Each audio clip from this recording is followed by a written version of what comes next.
یا ایھا آمنوا اجتنبوا کثیرا من الظن، کہ اے ایمان والو کثرت سے گمان کرنے سے بچو، بہت گمانوں سے بچو، کہ ان بعد الظن اسم، شک بعض جو گمان ہیں وہ گناہ ہو جاتے ہیں۔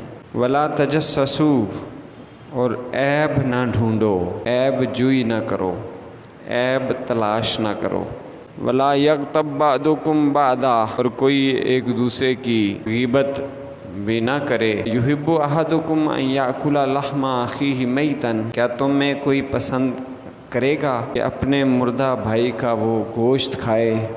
فکرہتموہ، میں یہ گوارا نہیں، تم اسے ناپسند کرتے ہو، اپنے مردہ بھائی کا گوشت کھاؤ۔ واتقوا اللہ، اور اللہ سے ڈرو، ان اللہ تواب الرحیم، بے شک اللہ بہت توبہ قبول کرنے والا اور مہربان ہے۔ آیت مبارکہ کے اس حصے میں کہ جس میں اللہ پاک نے فرمایا ولا تجسسوا، عیب تلاش نہ کرو، تو یہ جان لیجئے کہ عیب جوئی کرنا یعنی دوسروں کے عیب تلاش کرنا، یہ کسی بھی خاندان کے افراد کے لیے، کسی بھی قوم کے لیے، کسی بھی امت کے لیے، کسی بھی ملک کے رہنے والوں کے لیے امن و سکون کا باعث نہیں ہوتا۔